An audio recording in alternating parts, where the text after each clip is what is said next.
자, 매일 밤, 정말, 인기 있는 모래시계 이후로 이렇게까지 저녁에 TV 발표 내지는 인터넷을 기다리면서 소식을 기다려본 적이 없습니다. 네. 네, 매일매일 빵빵 터지고 있는 우리, 공천 결과 발표가 있죠.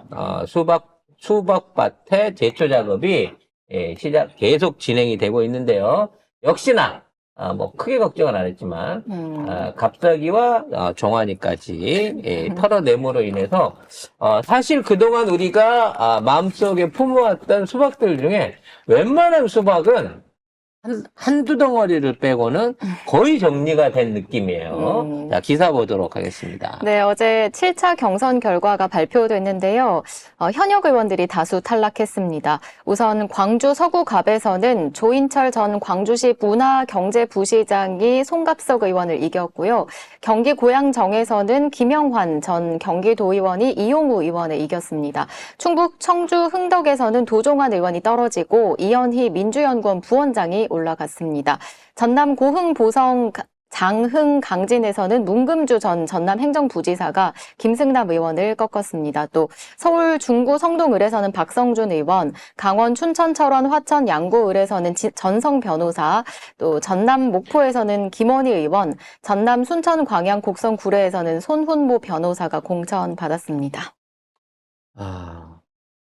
곡성 구례 이쪽에서 이제 단수 공천 받았다가 내려놓으셨던 우리 당직자 출신 여성 후보, 네, 그분이 이제 경선에서 결국은 이제 떨어진 부분이 조금 아쉽긴 합니다만, 다른 기회가 있을 거라고 생각을 하고요.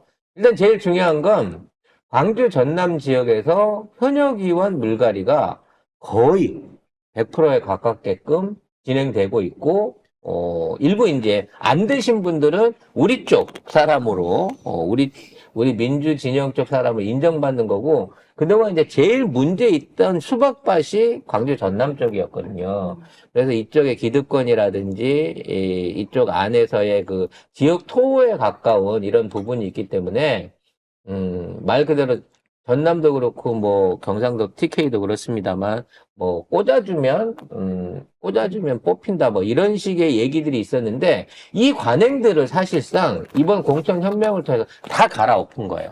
그것도 국민들이 참여하는, 당원들이 참여하는 경선을 통해서 이걸 갈아엎었다는 거죠. 저는 이게 진짜 어마어마한 변화라고 생각을 합니다. 네. 왜냐면, 저도 현장에서 가서 보긴 했지만, 기존에 있는 의원들, 그러니까 경선 후보자들이 다 의원이 아닌 경우에는 비슷비슷하지만, 현역 의원들, 3선, 4선 하는 현역 의원들과 정치 신인이 사실상 경선을 한다는 건 어느 정도의 페널티를 준다고 하더라도, 이게 이길 수 있는 게임이 아니거든요. 네. 특히나 이게 무슨 인기 투표도 아니고, 조직력을 동원할 수 있는 기존의 현역 의원들을 상대로 신인이 이길 수 있다고 치면요. 사실은 이게 신인이 뭘 해갖고 된 게 아니에요. 그 지역구 안에 있는 당원들과 시민들이 알아서 스스로 밀어준 겁니다. 그러니까 어찌 보면 조금 깜깜이가 있었을 수도 있어요. 즉 현역 의원 네가 잘못했기 때문에 너 말고 신인한테 기회를 줄 거야 라고 하는 몰표가 어마어마하게 쏟아졌다는 겁니다. 그래서 이와 같은 변화들이 만들어지고 있다는 거죠. 그래서 이제 민주당에 관련한 가장 큰 문제를 이제 공천 기득권 얘기가 많이 나왔었고, 그 중에 제일 심각하다고 지적받는 부분이 호남 부분이었어요. 그래서 호남 의원들은 전체 물갈이를 해야 된다라고 얘기하는 정치평론가들이 참 많았죠. 근데 어떤 누구도, 심지어 저 자신도 호남에서 물갈이가 일부는 일어날 수 있지만, 이렇게 전남북을 통틀어서 전체적으로 이러한 물갈이가 일어날 수 있을 거라는 기대는 못 해봤다는 거예요. 잠시만요. 순천, 광양, 곡성, 구례 두 개예요. 갑이 있고 을이 있는데, 자, 갑에서 손흥모 변호사가 된 거고요. 후보가 된 거고요. 자, 을 같은 경우에는 지금 권향엽 당 정책위 부의장이 이제 경선하겠다라고 얘기를 했잖아요. 네, 여기는 아직 안 하는 건가요? 네, 아직 아, 제가 발표가 안 실수했습니다. 났습니다. 15, 16일이랍니다. 왜냐면 네. 제가 구례 출신이라 관심이 많아갖고 구례 쪽이 2개가 있는 줄은 몰랐네요. 관심이 많아서 몰랐다고요? 네. 아니, 구례 쪽 출신이 누가 올라오는지에 대한 관심은 있었는데, 원래 여기가 관심이- 합쳐져서 이게 합구로 가는 데기 때문에, 있는 거예요, 없는 거예요, 도대체? 두 군데가 끼어있을 줄은 몰랐지, 나도. 네. 어쨌든, 이러한 물갈이들이 정말 일어나고 있다는 거예요. 이거는 다른 지역하고 이 경기 서울 이쪽에서 일어나는 물갈이하고는 차원이 다른 거예요. 왜냐면 뭐 여러 번 말씀드립니다만 지역에 있는 국회의원은 사실상 지방 토어라니까. 그 국회의원의 권한으로 구청장, 경찰서장, 소방서장까지 전부 추천권을 행사를 하고 사실상 지역 기업들이나 지역에 있는 유지들하고 연대되어 있는 하나의 거대한 카르텔이에요. 그러니까 언제나 이쪽 지역에서 선거가 일어나게 되면 브로커들이 있어. 표몰이 브로커들이 대선이 됐든 지선이 성 작가님이 잘 아는. 옛날 동업자들이 있어요. 아, 너무 옛날 사람.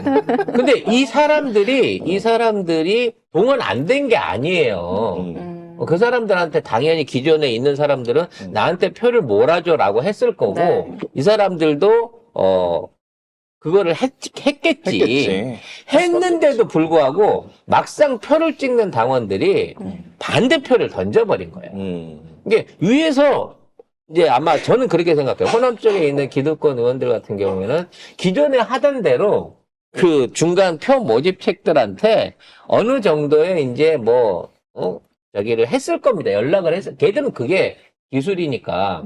근데 거기에 속하지 않은 일반 당원들이나 혹시나 거기에 속해 있었더라도 이젠 갈아봐야 돼 라고 하는 마음으로 이거를 싹쓸이를 해버렸다는 거야. 그렇죠. 이거는 단순하게 이게 무슨 이거를 이재명 대표가 이걸 했다고 생각할 수 없는 거예요.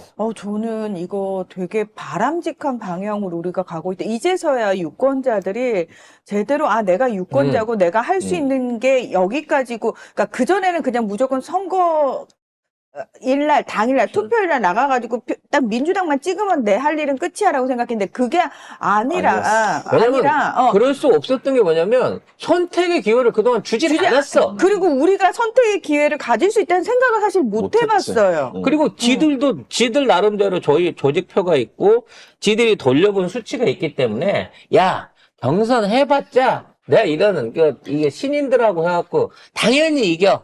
신경 안 써. 그러면서 나는 당에 가서 쓴소리 하고, 수박짓거리 해도 나는 그렇지. 못 건드려. 그렇지. 요런 생각을 다 갖고 있었다는 거지. 맞아. 이 싸가지들을 전부 다 이번에 제대로 참교육을 시켜버린 거예요. 그러니까 뭐 지역표가, 그러니까 저기 의원이면 지역구 권리당원 명부를 다 가지고 있거든요. 계속 전화 돌립니다.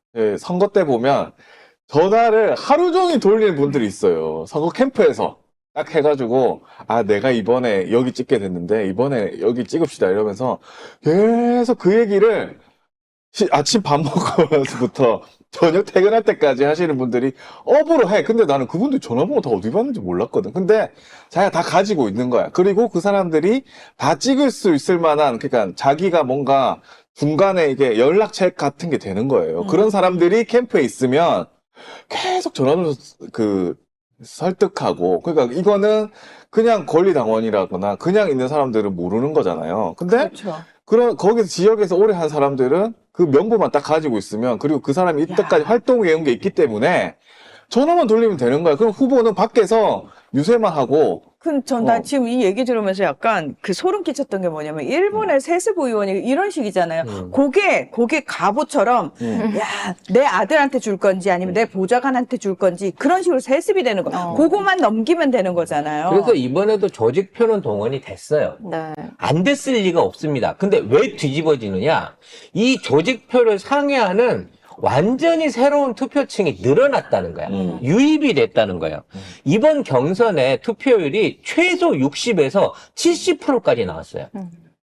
이거는 대선에서도 이렇게 안 나옵니다. 지방선거 선거율 50%도 안 돼요. 본선에서.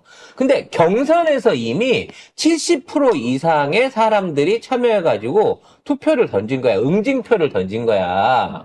그래서 이러한 놀라운 투표의 결과는 이재명 대표가 하고 친해서 친명 비명이 아니고요. 더 이상 민주당도 이래선 안 돼라고 하는 시대 정신이에요. 모든 사람들의 어떤 공통된 의식이었다는 겁니다. 그리고 그게 어떤 도시, 어떤 지역 하나에서만 이루어진 게 아니라 모든 민주당 지역 안에서 이번 경선이 이루어졌던 지역 안에서 똑같이 일어난 현상이야. 최소가 60이고 최대는 70이었다는 거지. 그래서 기존의 조직표를 믿고 나는 경선에도 페널티를 붙어도 나는 이길 수 있어라고 자신했던 사람들이 어디선가 몰려온 새로운 투표들에 의해서 새로운 유입자들과 그 당원들에 의해 가지고 싹 쓸려 나가는 시대 정신을 보여줬다는 거예요. 이 연습으로 이렇게 밀고 나가잖아요. 그러면 나중에 본선에 가면 더 올라가죠, 투표율. 투표장까지 가는 네. 거지. 그래서 이대로 해갖고 올라간다고 치면 아마 이번 총선 투표율은 역대 최고치를 갱신할 수 있을 가능성이 높아요. 최소한 우리 민주지형 안에서만큼이라도. 투표율이 높아야지 저희가 계속 말씀드립니다만 투표율이 높아야지 혹여라도 저쪽에서 뭔가 조작질을 하려고 해도 안 통하게 하려면 투표율을 높이는 수밖에 없습니다. 압도적으로 투표율을 높여야 됩니다. 그래서 사실 이제 갑자기 날아가는 어제 뭐 당연할 걸로 봤었는데 네. 나머지 그 현역 의원들 날아간 사람들을 보면 현역 의원도 잘 모르는 데 있어. 그 상대 후보로 나온 정치신을 어떻게 알고 찍겠냐는 거야, 솔직히. 안 그래? 나 지금 뭐 경기도 고양시 이용우라는 의원이 있었다지만 있는지 몰랐어. 있는지 몰랐지만 어. 이 수박 감별 여기 지수를 보면 유탐사에서 본 이 수박 감별 지수 이용우가 수박 당도가 4입니다. 그래서 소리 소문 없이 수박 당도가 4였어. 근데 우리는 몰랐지. 모르고 있었지. 그래서 여기 수박밭에 있는 이 순서대로 나와 있는 얘네들 중에 살아남은 애가 없어요. 뭐 있기도 있는데 많이 떨어냈죠. 뭐 김영배 단수공천 받은 거랑 뭐 황희 정도? 고민정 정도? 요런 류를 빼고 나면은 사실은 경선으로 나가서 붙은 당도 높은 수박들이 다 빠졌어요. 요건 이제 3월 3일에 업데이트를 해가지고 10일 전에 거라 가지고 아직 이렇긴 한데 어쨌든 이 수박 당도를 보면은 이용우 떨어졌잖아요, 어제? 이용우 떨어졌고 송갑석도 여기 당도 3. 근데 당도 3인 거 치고는 송갑석 너무 그 최고위에서 이상한 말을 많이 했기 때문에 사람들이 다 알고 있죠. 그러니까 아니 아까 왜 얘기- 당도가 3이야? 이 사람 당도 5 아니야? 송각석. 그러니까. 그게 그런 거지. 별로 존재감도 없는데 당도 자랑을 한 거야. 왜? 나는 호남이니까. 나는 호남이니까 뭔 소리를 해도 무슨 미움을 받아도 우리 동네 가면 내가 왕이야라는 생각을 갖고 있었는데 뭐 그래. 그거를 우리가 쓸어버렸다는 거예요. 그러니까. 자, 이게 그래서 저쪽 애들이 이걸 비명 행사라고 억지 축소하면서 여기에 관심을 안 보여주는 이유가 이건 거예요. 호남은 바꾸네? 민주당은 바꿀 수 있네? 신인들이 이렇게 대거 승리하고 올라오면서 새 사람이 나와서 새 정치 하겠다고 나서네? 근데 똑같은 입장에서 PK는 우린 뭐야? 맨날 그 새끼들 변화도 없고 개혁한다는 것도 없고 민생 관련해서 얘기를 했더니 이재명은요만 하고 있고 그래서 결과적으로 이러한 결과가 민주당의 결집 그리고 수박들의 재기불능 그리고 보수 진영에 대한 상대적 비교감, 박탈감이 생긴다는 거야. 이제 그래서 이해가 되는 거야.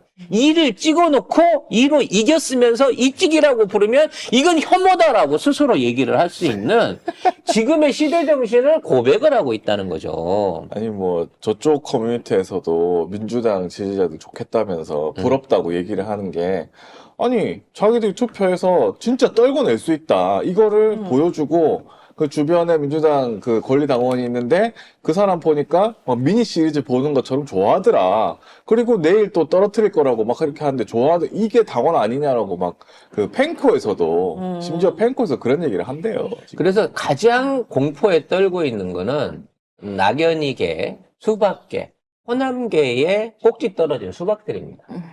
송갑석 같으면 지랄하고 기자회견 할 줄 알았거든요. 조용해요. 네. 종민이란다. 우리가 제일 이제 떨어뜨리기 어려울 걸로 생각했던 게 용진이었잖아요. 박용진 네. 서울에서 제일 투표 많이 받은. 그러니까 박용진은 자기가 거기서 24년 기득권을 다져왔다라고 할 정도였단 말이에요. 민주노동자는 예, 진짜. 그래서 아마 이제 종신 국회의원도 할 수 있다고 생각을 했을 거예요. 근데 광진을의 저주에 걸린 거지. 응? 광진을은 애초부터 광진은 누구야? 강북을은 애초부터 민주당을 쭉 뽑아온 지역이기는 하지만 삼선 의원이 안 나온 지역이었어요. 그게 뭐냐면 2선 정도 아주 강력한 후보가 2선을 하더라도 3선 때쯤 가면 지가 날아가든가 주민들이 날려서 바꿔버리는. 그래서 이 강북을에서는 3선이 안 나오는 징크스가 있었는데 역시나 이번에도 그 징크스가 통한 거예요. 그래서 여기서는 이제 우리 정봉주 후보가 어려운 예선을 거쳤기 때문에 양궁이랑 똑같은 거야. 예선전 통과하면 금메달이야. 이 지역에서 가면.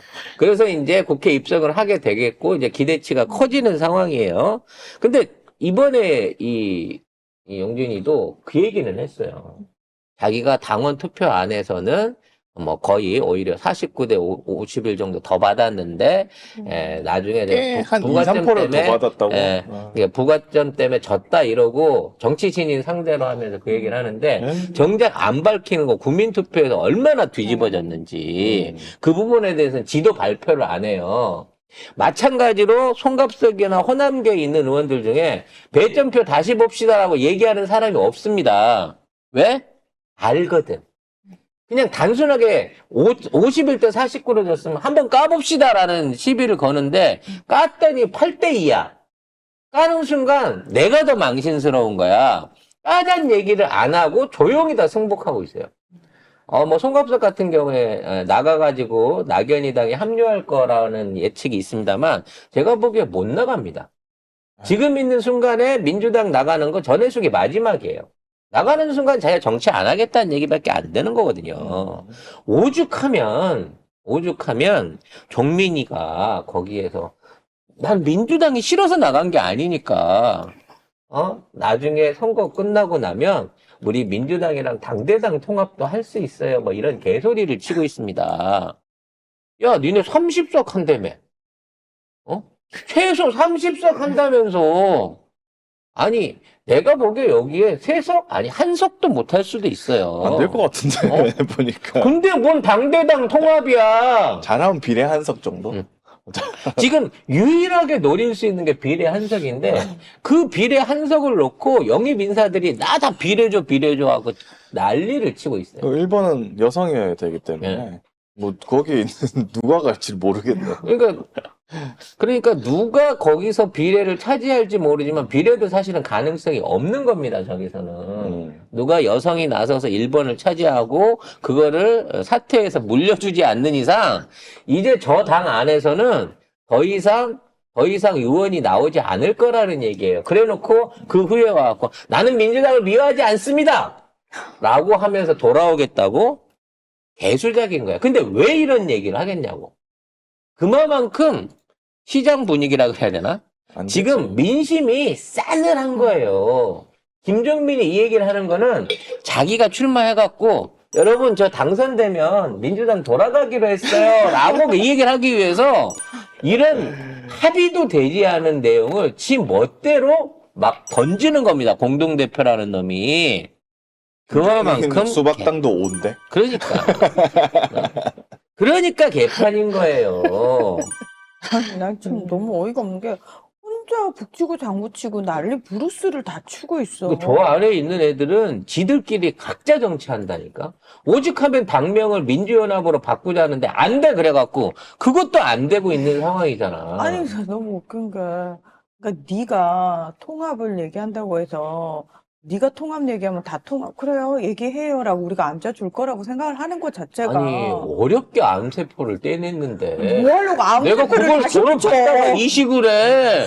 말도 안 되는 소리지. 아니, 너무 웃겨. 우리는 이제 니들 다 떼어내서 너무 속이 시원하다. 이러고 있는데 왜 뜬금없이, 왜 그래서- 떨어져 나가니까 다시 숙주가 필요해졌디? 그래서 이번 경선을 통해서 봤던 당원들과 일반 국민들의 어떤 투표율과 이 표 주는 과정을 보면서 수박들이 이제 내가 차기나 차차기라도 한번 노려보려고 하면 그렇지. 못 다시는 주둥아리를 이렇게 털면 안 되겠구나라는 거에 대한 아주 뼈아픈 교훈을 우리가 제대로 회초리로 때리고 있는 거예요.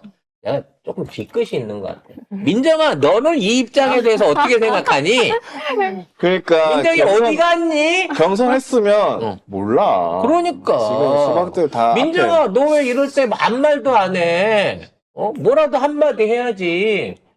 이거 경선만 했었어서 열성 지지층의 어떤 열성 지지층에 의한 뭐 선거에 대한 불공정이네 어쩌네 뭐 그런 소리 좀 하지 그래. 당원 무서운 줄 알아야 됩니다. 네. 특히 민주당은 이제 당원한테 잘 보여야 돼요. 이제는 달라졌어. 내가 이제. 아무 말 안 하고 그냥 지나가려고 했는데 아무튼 요때쯤 한 소리 나와야 되는데 아무 말 안 하길래 궁금해서 물어봤다.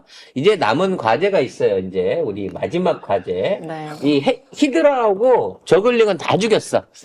이제 해처리만 파괴하면 이제 저그는 끝나는 거예요.